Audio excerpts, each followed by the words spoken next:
Assalamualaikum warahmatullahi wabarakatuh. Sekarang saya berada di Pasir Putih nak meninjau bazar. Sejak saya berhijrah ke negeri Kelantan ni kali pertama nak pergi bazar Ramadan, dan ini juga tahun pertama. Kali pertama saya berpuasa di negeri orang, dekat negeri Kelantan Ronak ini. Nak singgah, nak tengok sekali gerai Delico. Lepas tu kita beli sekali makanan berbuka. Jom.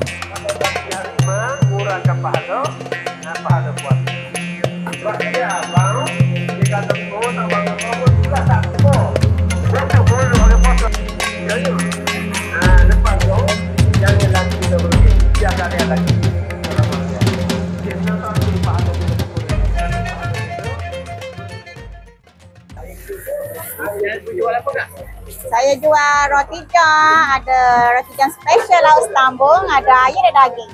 Ini kebab. Ini kebab ayam. Kebab ayam ada, kebab daging ada. Kenapa kebab tadi warna ni? Jadi warna macam tu. Ini kita tak tahu lagi. Ini kita kacau-kacau dulu. So 4 ya aja. 3 10. 3 biji 10 ya. Jadi yang special lah. Ya? Jadi yang special lah. Ya, adik, kebab special lah, lauk banyak dah juga. Kalau special sekali roti john cheese. Roti john cheese 14 ya. Special tu ada cheese. Kita tengok kita punya lauk pun. Kita punya sos, sayur. Boleh tengok tu. Kita memang lauk sambung lah, special. Gerai nombor berapa kat mana? Ya?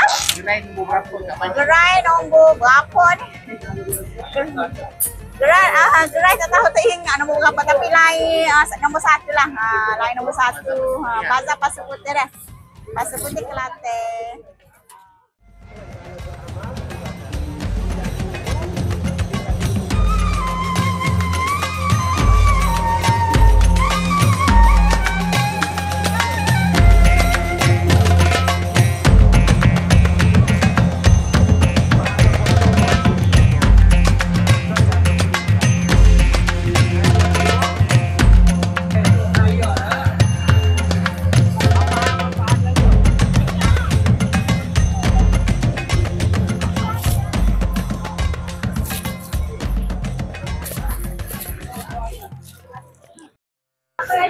Assalamualaikum bang. Ya, Waalaikumsalam. Jual apa ni? Saya jual kek selai. Oh, selai. Apa kek yang ada? Kita ada ni tiramisu, coklat, strawberry, blueberry, and ni apa ni? Brownie. Harga berapa? Harga RM1 satu. Dia boleh beli satu apa? Kalau nak beli besar. Kalau satu box ni kita akan bagi harga RM40. Dia ada 36 selai. Kita kira kotak kali apa-apa lah. Harga dia. Apa? Yang ni kita ada cheesecake. Kalau yang besar ni harga RM17. Yang kecil ni ada RM5 harga. Kalau coklat kuku ni RM6. Lokasi kat mana bang? Lokasi kita ni di Bandar Pasir Putih, di Padang Bay Pasir Putih, gerai nombor 1. Bazar Ramadan Pasir Putih. Berniaga sampai bila? Berniaga start daripada pukul 4 sampai buka Sampai apa? habis apa raya. Assalamualaikum bang. Assalamualaikum. Jual apa ni? Jual nasi ayam goreng crispy kan? RM7 je satu. RM7 je satu. Kalau sekali dengan air RM9. Lokasi abang kat mana ni? Dekat Bazar Ramadan Pasir Putih. Selain daripada nasi ayam goreng crispy, jual apa lagi? Jual ayam goreng, kakak goreng, air balat. Bagi saya satu bang. Boleh? Ni. Yang belakang. Yang ni. Satu Boleh pakai QR? Boleh. Ya. Apa harga berapa? Apa beza 7 ni? 7 nasi saja, 9 nasi dengan air. Air boleh pilih. Nak ayam apa? Air tebing ada. Air tebing ada, apple ada, ribena ada, mangga ada. Yang merah tu berapa? Mangga merah tu timun. Sertifikat. Boleh?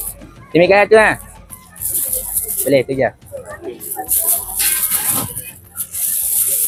Jadi siap. Sama.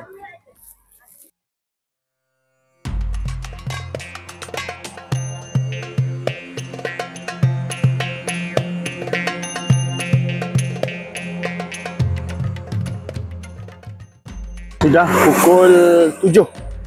Sudah pukul 7 lebih. Alhamdulillah selesai berjalan-jalan di Bazar Ramadan Pasir Putih. Memang best ya, Bazar Ramadan Kelantan. Ni kali pertama berpuasa di negeri orang, negeri Kelantan. Dapat makanan yang sedap juga. So sekarang ni nak kena cari lokasi untuk berbuka, tapi masih tak tahu kat mana. So kepada anda semua, selamat menjalani ibadah puasa. Okay, Assalamualaikum.